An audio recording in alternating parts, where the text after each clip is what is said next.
Hello everyone. Last lecture तक हम लोग डिस्कस कर चुके थे अनसिमेट्रिकल फॉल्ट्स से रिलेटेड जो कॉन्सेप्ट्स हैं, उनकी थ्योरी, उनके फॉर्मूले, और इस लेक्चर में हम लोग देखने वाले हैं उससे रिलेटेड जो क्वेश्चंस पूछे गए हैं गेट एग्जामिनेशन में लास्ट 10 ईयर्स मैक्सिमम, तो वो हम लोग देखने वाले हैं। और उससे पहले एक कॉन्सेप्ट है पर यूनिट सिस्टम। तो पर यूनिट सिस्टम क्या होता है, हमको इसकी ज़रूरत क्यों पड़ती है, वो हमको थोड़ा देखना पड़ेगा कि एक क्वांटिटी को पर यूनिट सिस्टम में कैसे ब्रेक किया जाता है, उसको कन्वर्ट किया जाता है, और उसमें और कौन कौन सी चीज़ें इन्वॉल्व रहती हैं। ठीक, तो पर यूनिट सिस्टम क्या है? पर यूनिट सिस्टम ये है कि अगर कई सारे मशीन्स, कई सारे ऑब्जेक्ट्स लगे हुए हैं अपने पावर सिस्टम में, सिंगल लाइन डायग्राम, ठीक, तो सिंगल लाइन डायग्राम में अगर कई सारे एलिमेंट्स लगे हुए हैं और उनके बेसेस अलग अलग हैं, तो उनको हम एक कॉमन बेस पे कन्वर्ट करते हैं। ठीक, कॉमन बेस पे कन्वर्ट इसलिए करना पड़ता है क्योंकि स्टडी जो हो जाती है वो थोड़ी इजी हो जाती है। ठीक, तो कॉमन बेस पे कन्वर्ट करने के बाद जो करंट होती है उसको बार बार अलग अलग बेस पे ना देख के हम लोग एक नॉर्मल, एक कॉमन बेस पे देखते हैं।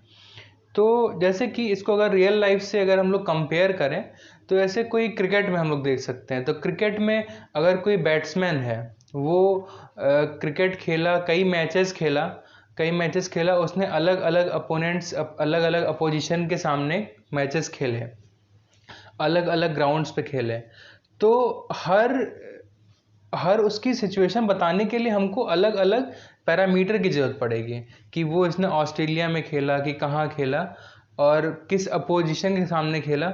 लेकिन अगर उसको हम एक कॉमन बेस पे कन्वर्ट कर दें, कॉमन बेस मतलब हम उसका एवरेज निकाल लें, तो हमको उस प्लेयर, उस बैट्समैन के बारे में पता चल जाएगा बिना ये जाने कि उसने कहाँ कहाँ खेला था।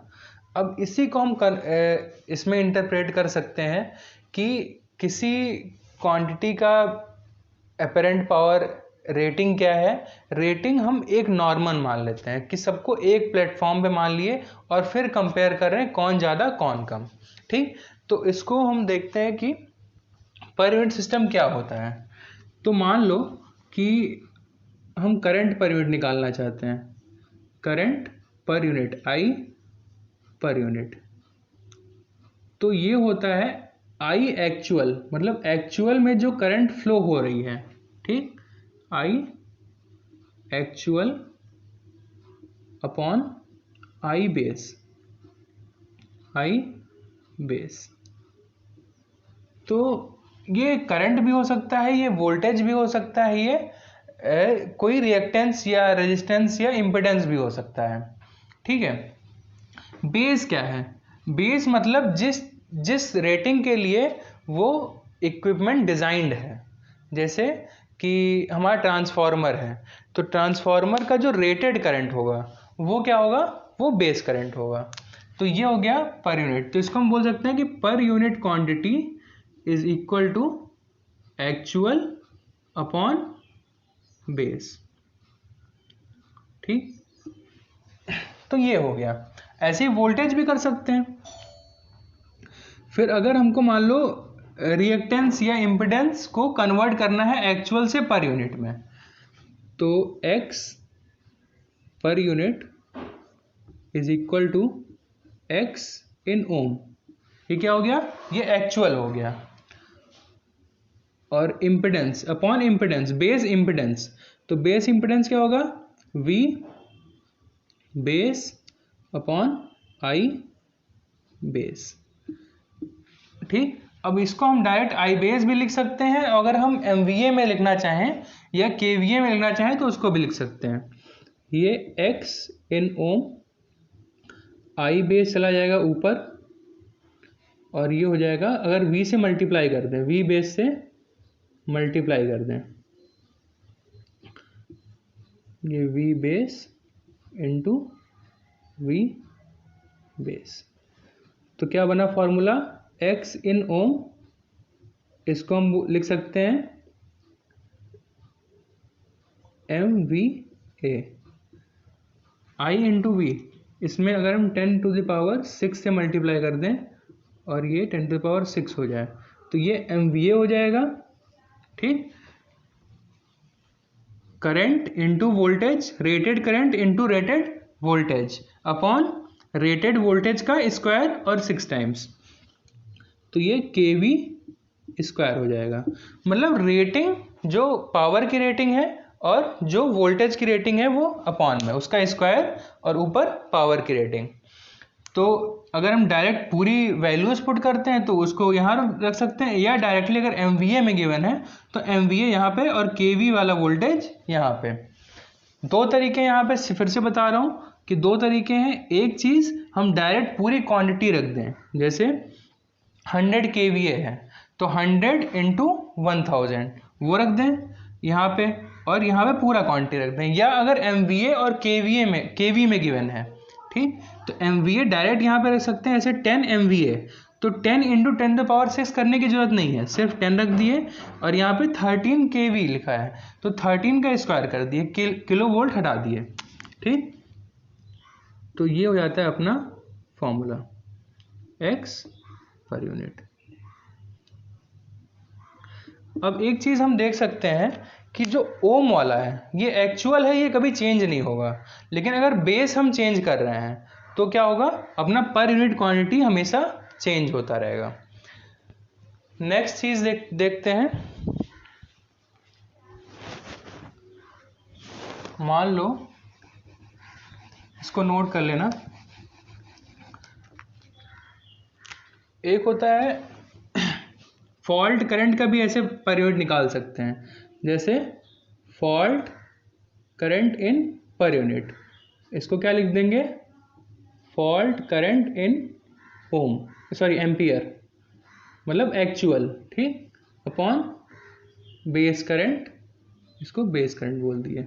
तो फॉल्ट करंट का फॉर्मूला हो गया पर यूनिट में actual upon base. Second, short circuit MVA, short circuit MVA मतलब जब हमारी फॉल्ट करंट फ्लो होगी, ठीक, फॉल्ट होगा, फॉल्ट करंट फ्लो होगी, तो उस टाइम कितना MVA, कितना पावर डिलीवर होगा लोड को, या लोड को तो नहीं होगा, मतलब फॉल्ट में कितना पावर जाएगा, तो उसका लिए हम बताते हैं शॉर्ट सर्किट MVA। तो देखो MVA क्या होता है, बेस MVA क्या है, बेस MVA क्या है, बेस MVA है, अगर 3 फेज में बात करें तो √3 VL IL। अब VL तो चेंज होगा नहीं, लेकिन फॉल्ट करंट चेंज हो रही है, ठीक, तो इसको हम लिख सकते हैं फॉल्ट MVA या शॉर्ट सर्किट MVA। कितना हो जाएगा, √3 VL, और यहाँ पे करंट कौन सा आ जाएगा, फॉल्ट करंट। अब इस फॉल्ट करंट को अगर थोड़ा सा मैनिपुलेट किया जाए तो √3 VL, और ये हो जाएगा I base into I per unit, ठीक। तो IL या IL बेस, मतलब ये बेस क्वांटिटी तो उतनी ही रही, ठीक, जो ये था, ये सेम चीज यहाँ पे आ गई, और मल्टीप्लाई किससे हो गया, I पर यूनिट से।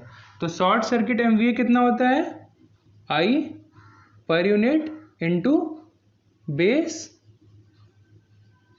MVA, ठीक, I per unit into base MVA। और लास्ट लेक्चर में हम लोगों ने कुछ पॉइंट्स देखे थे कि ऐसे LG फॉल्ट हो रहा है, अगर LG फॉल्ट होगा तो फॉल्ट करंट कितना होगा, फॉल्ट करंट होगा 3EA upon X1 plus X2 plus X0 plus 3 into XN। LLG fault होगा अगर, तो वो डायग्राम अपना पता है अपने को, EA X1 X2 X0, या X इक्विवेलेंट बोल दें इसको, X0 इक्विवेलेंट। तो ये अपना डायग्राम था। यहाँ पे करंट फ्लो हो रही थी IA1, यहाँ पे IA2, और यहाँ पे IA 0। ठीक, तो फॉल्ट करंट कितना था, IF फॉल्ट करंट था 3 × IA0। यहाँ पे इसके ये न्यूट्रल होगा और इसी के बीच में हम लोग फॉल्ट इम्पिडेंस या न्यूट्रल इम्पिडेंस लगाएंगे। डबल एल फॉल्ट, ये वाला पार्ट हट जाता है इसमें, ये EA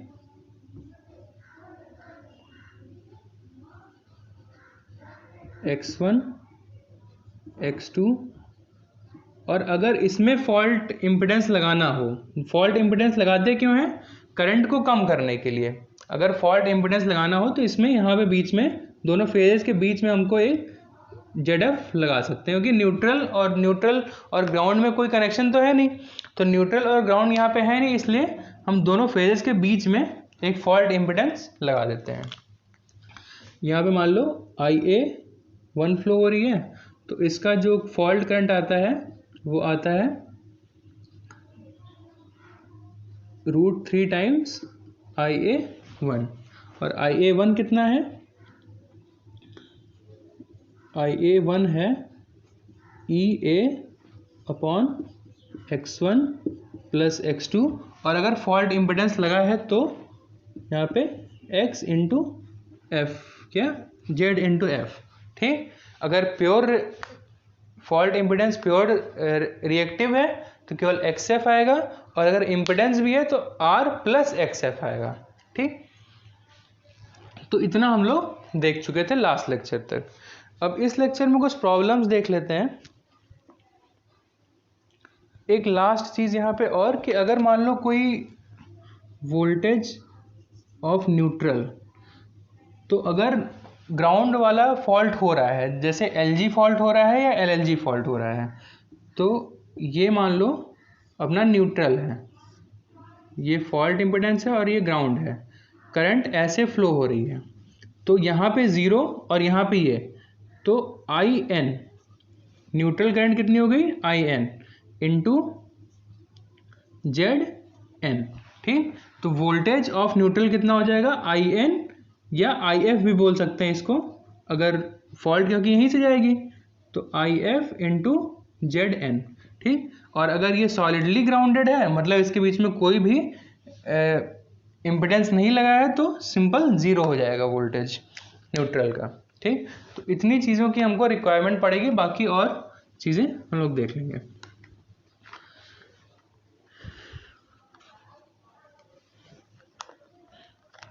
पहला 2012 का 1 नंबर का क्वेश्चन है, 2012 1 मार्क्स। इसमें गिवन है कि पॉजिटिव I1 कितना है, J1.5 पर यूनिट, I2 है -J1 पर यूनिट, और I0 है -0.5 पर यूनिट। ठीक, तो हमको पता है कि ये कैसे लिखा गया है, सिंपल वो जो फॉर्मूला होता है ना, X per unit = X in Om MVA/kV का स्क्वायर। ठीक, तो वहाँ से ये पर यूनिट क्वांटिटीज हमको गिवन है। Sequence component of fault current are as follows. अब टाइप ऑफ फॉल्ट, ये कौन से टाइप का फॉल्ट है, टाइप ऑफ फॉल्ट। ठीक, टाइप ऑफ फॉल्ट कौन सा है, तो एक चीज हम लोग इसमें देख सकते हैं कि अगर LG फॉल्ट होता, तो सारे सीक्वेंसेस क्या होंगे, सेम होंगे, मतलब LG फॉल्ट तो है नहीं, LG फॉल्ट नहीं है।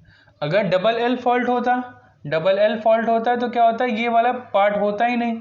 ठीक, और ये इसके जस्ट मैग्नीट्यूड में बराबर होता, जैसे यहाँ पे क्या है, मैग्नीट्यूड में तो बराबर है, यहाँ की करंट IA2 और यहाँ की करंट IA1, तो इन दोनों का मैग्नीट्यूड बराबर होता लेकिन साइन अपोजिट होता। इसमें क्या है कि IA1 1.5 इधर आया, IA2 1 नीचे और इधर 0.5 उस साइड में, लेकिन कन्वेंशन अलग है। तो इसका क्या मतलब क्या हुआ कि ये कौन सा फॉल्ट है, LLG फॉल्ट, ठीक।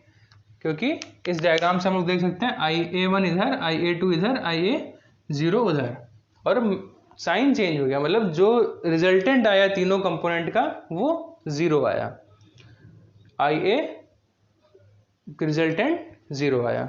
अब नेक्स्ट क्वेश्चन देखते हैं। ये 2014 का 2 नंबर का क्वेश्चन है।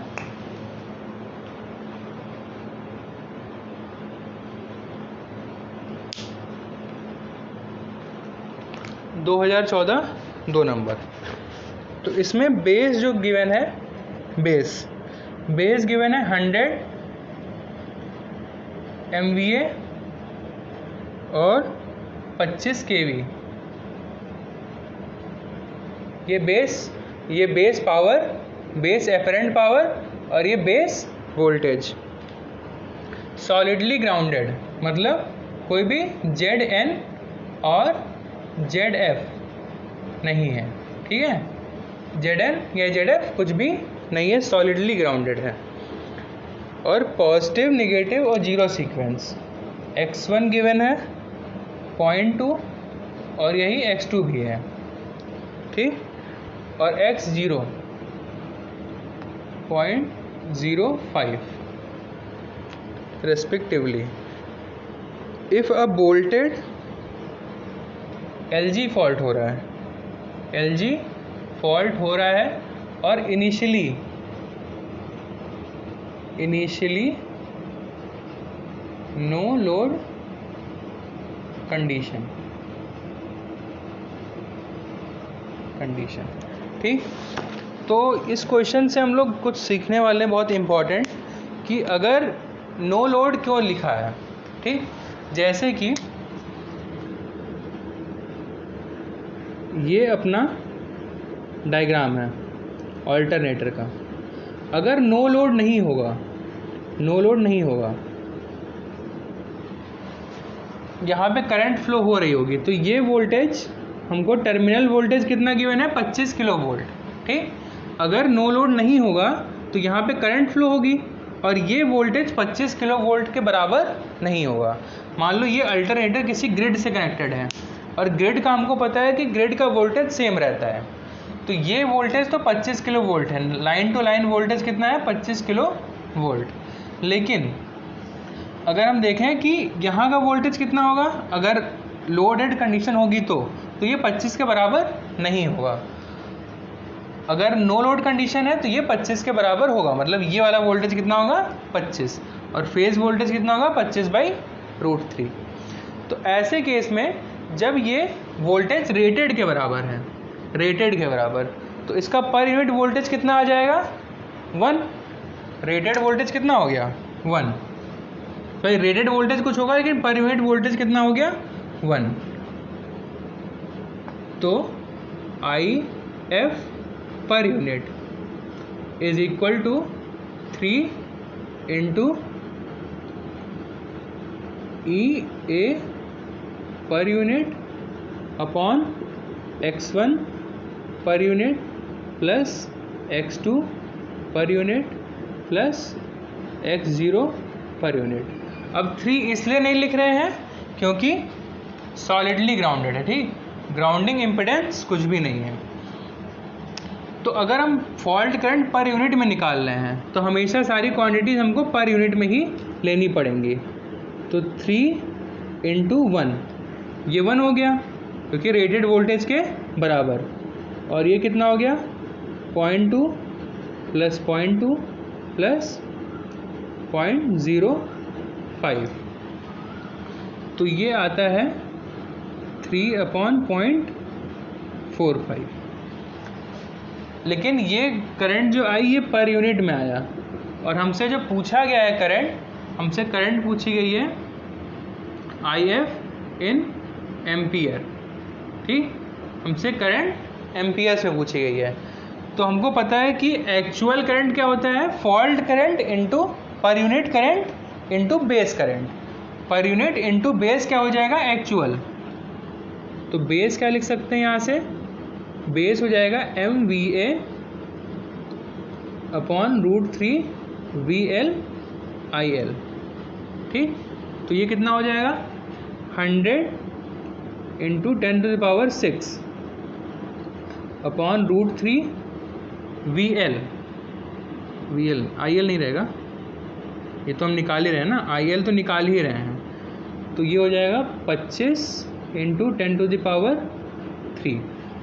तो ये जो IL होगा यही, क्योंकि ये रेटेड बेस है, मतलब ये रेटिंग है, तो ये रेटेड पावर, ये रेटेड वोल्टेज, तो जो करंट आएगी वो भी रेटेड करंट होगी। इसको हम बेस करंट में बोल सकते हैं। तो IL कुछ आया, और इस IL जिसको हम I बेस भी बोल सकते हैं, इसको अगर हम मल्टीप्लाई कर दें पर यूनिट से तो एक्चुअल आ जाएगा। तो IF इन एम्पियर वो कितना होगा, IL इंटू I बेस, ये हो जाएगा 3/0.45 और ये I बेस। तो I बेस जो आता है यहाँ से, सॉरी IF एक्चुअल जो आएगा वो लगभग 15396, ठीक, एम्पियर। ये आंसर आता है, आप लोग चेक कर सकते हैं, 15396। ठीक है, तो ये दूसरा क्वेश्चन था। इसमें हमको चेंजेस सीखने को क्या मिला, पहली चीज़ तो नो लोड कंडीशन अगर दी हुई है, नो लोड कंडीशन अगर गिवन है, तो उसका सिर्फ एक मतलब है कि पर यूनिट में जो ये वोल्टेज होगा वो 1 होगा।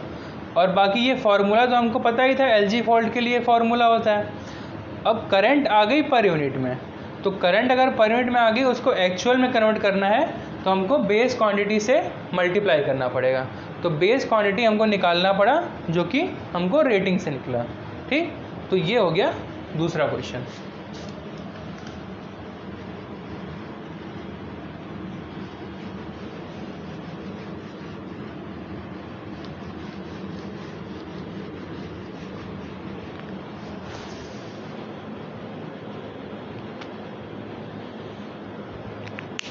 नेक्स्ट क्वेश्चन 2016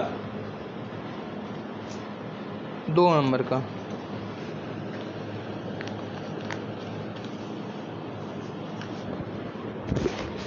दो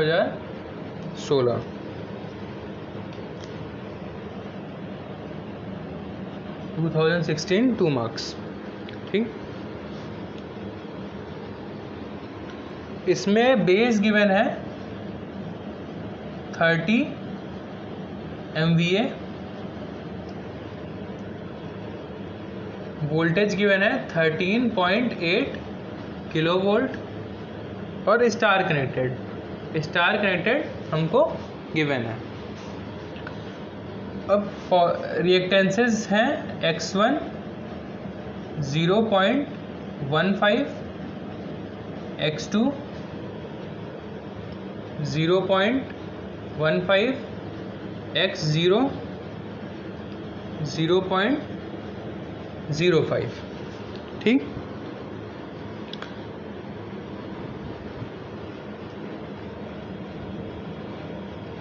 फॉल्ट इम्पिडेंस ZF गिवन है J इंटू 0.1, और हमसे पूछा क्या गया है कि इसमें फॉल्ट हो रहा है double line to ground, fault LLG fault हो रहा है, और ये तो फॉल्ट इम्पिडेंस है ही, लेकिन एक न्यूट्रल टू ग्राउंड रिएक्टेंस भी है, उसकी वैल्यू हमको निकालनी है। The value of XN in per unit, XN in per unit हमको निकालना है। और ये फॉल्ट हो रहा है। अब इस केस में फॉल्ट करंट भी हमको गिवन है, क्योंकि एक अननोन पैरामीटर ये हो गया, तो फॉल्ट करंट हमको गिवन है। फॉल्ट करंट IF1 या IA1 गिवन है हमको 4270 एम्पियर। ठीक, तो पहली चीज़ जब हमको लगा कि LLG फॉल्ट है, तो सब कुछ छोड़ के अपना दिमाग सिंपल से सीधे यहाँ जाना चाहिए। ठीक, यहाँ जाना चाहिए इस डायग्राम के ऊपर। तो डायग्राम यहाँ पे कुछ इस तरीके की गिवन है। डायग्राम देख लेते हैं कैसे बनेगा।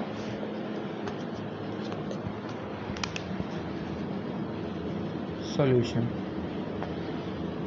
तो ये जो रिएक्टेंस है, ये रिएक्टेंस अपने को गिवन है 0.15, ये x1 है, x2 गिवन है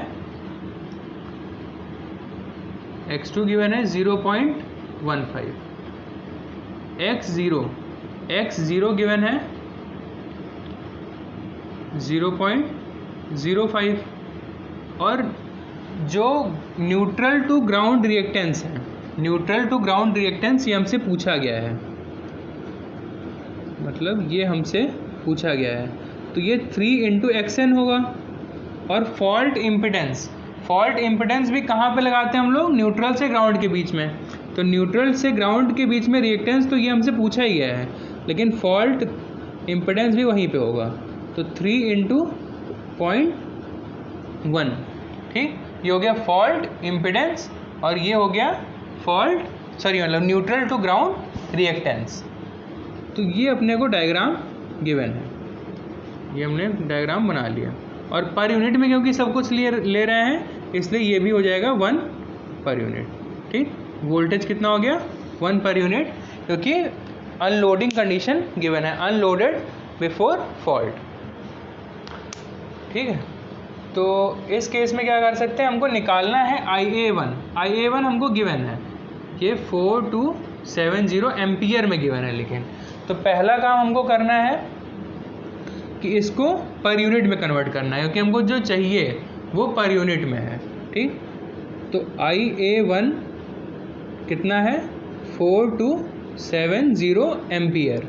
तो बेस करंट निकाल लेते हैं, यहाँ से बेस करंट निकाल लेते हैं, तो ये हो जाएगा 30 × 10⁶ MVA अपॉन √3 × VL, √3 × 13.8 × 10⁻3।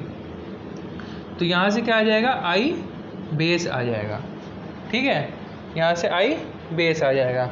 अब उस I बेस से अगर हम इसको डिवाइड कर दें, जैसे ये एक्चुअल है, एक्चुअल ये है, और बेस ये आ गया, यहाँ पे बेस आ गया ये, तो हमको IA1 पर यूनिट मिल जाएगा। ठीक, IA1 पर यूनिट हमको मिल जाएगा। अब इस IA1 पर यूनिट को हम कंपेयर कर सकते हैं इस डायग्राम से, मतलब ये हो गया IA1 पर यूनिट।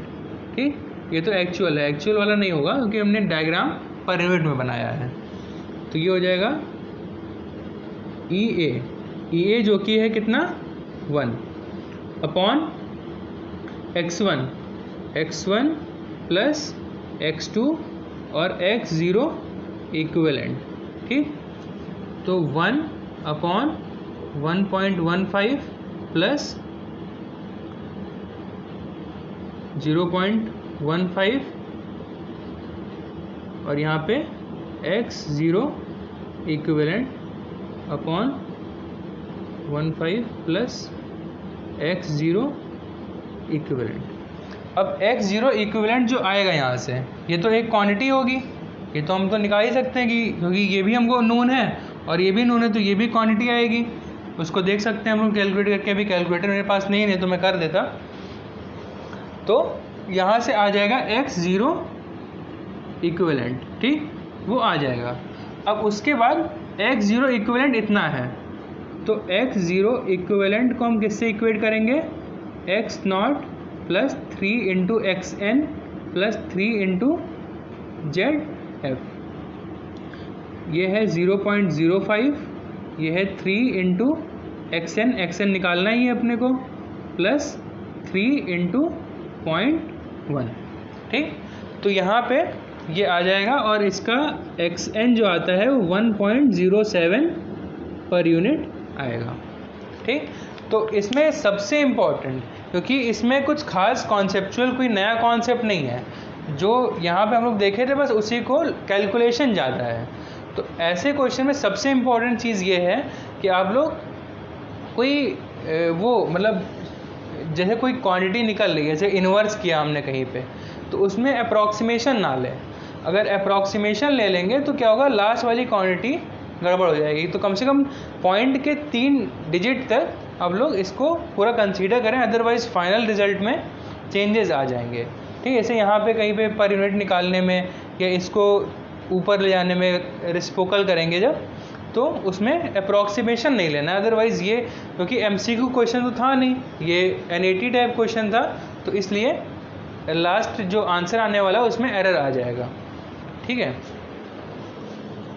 तो इसमें हमने किया क्या, पहले तो ये वाली करंट गिवन थी, लेकिन ये एक्चुअल करंट थी, तो एक्चुअल करंट को हमने पहले पर यूनिट करंट में कन्वर्ट कर लिया, और फिर पर यूनिट करंट जब आ गई तो उसके बाद तो कुछ खास था ही नहीं, उसके बाद तो सिंपल बस उसको एक्सएन को निकालना था, क्योंकि सारे पैरामीटर्स नोन थे, बस एक्सएन अननोन था।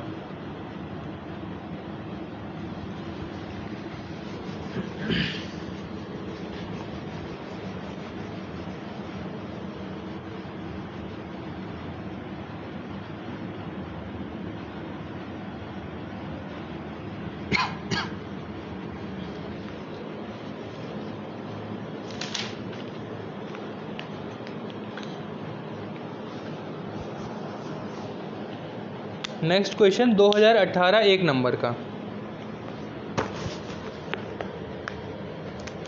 2018 1 मार्क्स। इसमें गिवन है रेटिंग 125 MVA और 15.5 किलोवोल्ट, ये रेटिंग हो गई। और पॉजिटिव, नेगेटिव और ज़ीरो सीक्वेंस, x1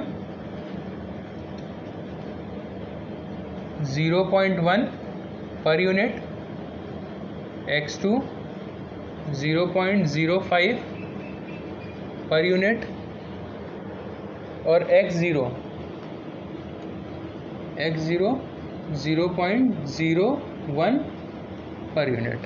और बाकी वही सब दिया है कि अनलोडेड कंडीशन मतलब वोल्टेज जो है वो 0 है, EA कितना है 1 है, 1 वोल्टेज 1 है। ग्राउंडिंग इम्पिडेंस गिवन है, ग्राउंडिंग इम्पिडेंस जिसमें केवल रिएक्टेंस ही है, मतलब ZF कितना है, J 0.01 पर यूनिट। अगर केवल J लिखा है मतलब वो केवल रिएक्टेंस है, अगर R प्लस J लिखा है तो वो उसमें R भी है और रिएक्टेंस भी है। तो इतना डाटा हमको गिवन है और फॉल्ट हो रहा है LG फॉल्ट हो रहा है। अब हमको फॉल्ट करंट बताना है इन किलो एम्पियर। ठीक, फॉल्ट करंट हमको किलो एम्पियर में बताना है। तो क्वेश्चन स्टार्ट करने से पहले ही एक सिंपल सा रफ स्केच अपने माइंड में बना लेते हैं कि हमको क्वेश्चन में प्रोसीड कैसे करना है। x1 पता है, x2 पता है, x0 पता है, न्यूट्रल से ग्राउंड के बीच में जो इम्पिडेंस कनेक्टेड है वो भी पता है, तो इसको हम 3 टाइम्स मल्टीप्लाई कर देंगे और बाकी सबको जोड़ देंगे, तो वहाँ से IF पर यूनिट आ जाएगा। ठीक, अब IF पर यूनिट आ जाएगा तो हमको बेस यहाँ से मिल जाएगा, रेटिंग से हमको बेस करंट मिल जाएगी, और फिर हमको एक्चुअल अगर निकालना है तो बेस इनटू पर यूनिट कर देंगे तो अपना आंसर आ जाएगा। तो सॉल्यूशन देखते हैं इसका। तो IF पर यूनिट ये कितना होगा, 3/3 इंटू 1। ठीक, ये 1 भी है, नो लोड की वजह से ये 1 हो गया है। फिर 0.1 प्लस 0.05 प्लस 0.01 प्लस 3 इंटू 0.01, तो ये 3/0.1, 0.5, 0.16 और 9, तो 0.19 आ जाएगा। ठीक, और बेस ये कितना आएगा, पर यूनिट में आएगा। और बेस करंट कितनी हो जाएगी, 125 इंटू 10⁶, 10⁶ अपॉन √3 इंटू 15.5 इंटू 10⁻3। तो इसमें बेस करंट हमको एक्चुअल चाहिए, तो IF इन किलो एम्पियर कितना हो जाएगा, I बेस इंटू 3/0.19। ठीक है, 3/0.19 ये पर यूनिट वाली करंट है और ये बेस करंट है। तो इसको सॉल्व करने के बाद जो आता है वो आता है 73.52, 73.52 किलो एम्पियर। ठीक है, आई थिंक ये क्लियर होगा। अब नेक्स्ट क्वेश्चन पे चलते हैं हम लोग। तो 2014 और ये वाला 2018 का क्वेश्चन बिल्कुल सब कुछ सेम था, उसमें कुछ मतलब बस वैल्यूज़ के अलावा और भी कोई चेंज किया ही नहीं था क्वेश्चन में। बस उसमें फॉल्ट इम्पिडेंस इसमें दे दिया था, उसमें फॉल्ट इम्पिडेंस नहीं दिया था, LG फॉल्ट था, और उसको फिर पर यूनिट में कैलकुलेट करने के बाद हमको एक्चुअल करंट बतानी थी।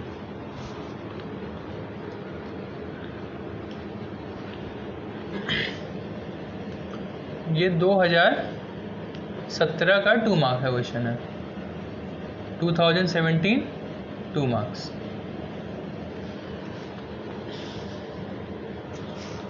तो स्टार कनेक्टेड पहली चीज़ गिवन है, स्टार कनेक्टेड, और x1 is equal to x2 is equal to 0.2 और x0 गिवन है 0.1 पर यूनिट। ये सब हमको पर यूनिट में गिवन है। और terminal voltage, open circuit voltage 1 per unit. ठीक है, तो वो तो अपने को पता ही है कि अगर ओपन सर्किट है तो टर्मिनल वोल्टेज हम कितना मानेंगे, 1 पर यूनिट, और उसी के हिसाब से EMF जो EA होता है वो भी 1 per unit. The minimum value of inductive reactance in per unit required to be connected between neutral and ground. मतलब XN हमसे पूछा गया है इन पर यूनिट में। ठीक,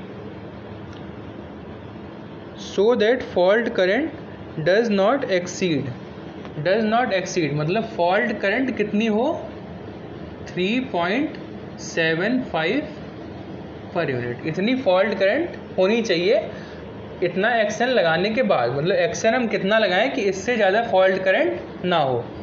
तो ये एक बाउंड्री कंडीशन होगी कि XN इतना होना चाहिए जिससे कि इतना फॉल्ट करंट तक ही रहे करंट, उससे ज़्यादा ना हो।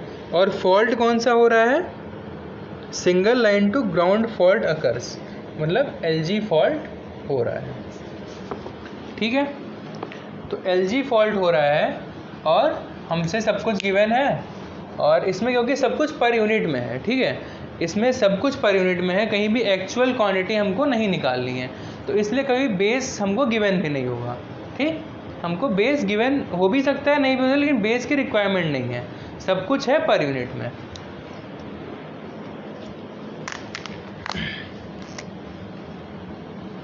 तो solution,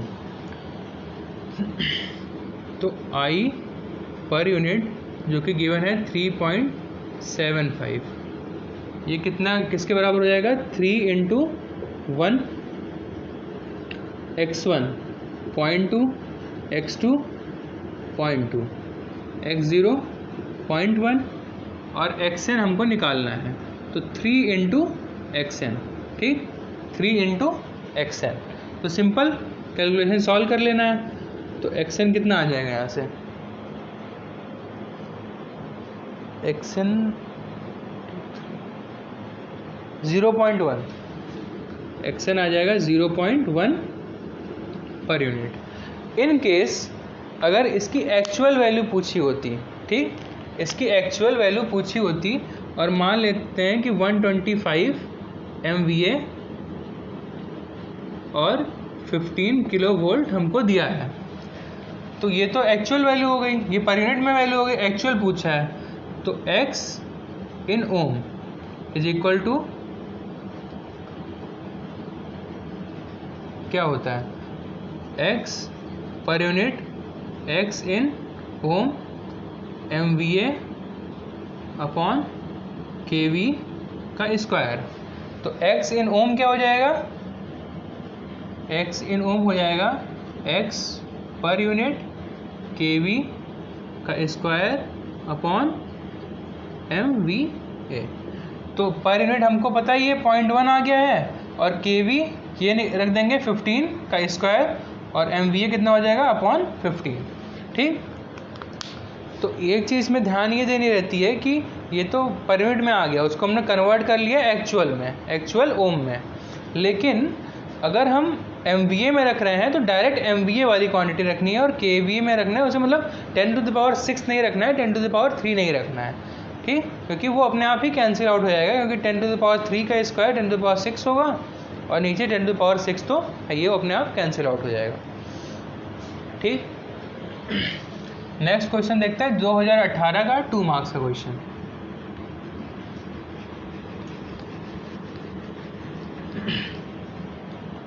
(2018) 2 marks.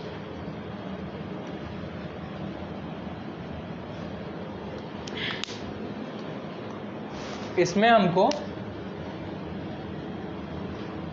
Z1, Z2, Z0 given है, ठीक, Z1, Z2, Z0 गिवन है,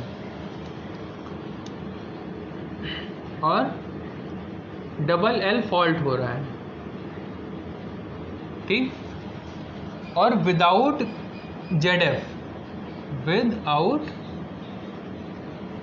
ZF इसमें फॉल्ट करंट है IF, without ZF fault current कितनी है IF, and with ZF fault current है IF1, और हमको एक इक्वेशन गिवन है IF1 is equal to K into IF, ठीक। तो हमको K और ZF में एक रिलेशन निकालना है, ठीक, K और ZF में एक रिलेशन निकालना है। तो इस इक्वेशन से प्रोसीड करते हैं। पहले IF1 होगा कितना, IF1 होगा √3 into 1 upon Z1 plus Z2। Z0 कोई काम नहीं है, क्योंकि ग्राउंड वाला पार्ट है ही नहीं, ग्राउंड इन्वॉल्व नहीं है, इसलिए Z0 का कोई काम नहीं है। और ZF मैंने बताया यहाँ पे कि अगर ZF लगाना है हमको LL फॉल्ट के लिए, तो वो दोनों फेज के बीच में रहेगा। तो √3 into 1 Z1 plus Z2 plus ZF is equal to K into IF, ये बिना ZF के, IF कितना है बिना ZF के, तो ये हो जाएगा √3 इंटू 1 Z1 प्लस Z2। तो ये कैंसिल, इसका जस्ट रेसिप्रोकल कर देते हैं, ठीक, जस्ट इसको उल्टा कर देते हैं। तो Z1 plus Z2 plus ZF is equal to Z1 plus Z2 by K। तो यहाँ से ZF जो आ जाएगा वो आ जाता है Z1 plus Z2, 1/K common, तो Z1 प्लस Z2 कॉमन, तो 1 माइनस K अपॉन K। तो ये MCQ का क्वेश्चन था। तो ये 4 ऑप्शंस फ्रेम्ड थे इसी तरीके से कि ZF हमको इसके इक्वल लाना है, ठीक। तो ये एक क्वेश्चन हो गया डबल L फॉल्ट से। तो डबल L फॉल्ट हम लोगों ने देख लिया, LG फॉल्ट देख लिया, और डबल LG फॉल्ट भी, उससे भी एक क्वेश्चन हम लोग देखे थे। डबल LG फॉल्ट में एक क्वेश्चन कौन सा था जो हम लोग को फॉल्ट करंट कैसे निकालनी है वो दिया हुआ था, और एक जिसमें 3 टाइम्स यहाँ पे एक्शन लगाना था, वो एक्शन की वैल्यू निकालनी थी, वो दिए हम लोगों ने देखा है। अब एक लास्ट क्वेश्चन है जो अभी नहीं, मैं नेक्स्ट लेक्चर में करूँगा, ठीक है। तो इसमें आई होप ये क्लियर हुआ होगा, और नेक्स्ट लेक्चर में एक क्वेश्चन बचा हुआ है, इसके बाद हम लोग सिमेट्रिकल फॉल्ट्स स्टार्ट करेंगे। Thank you.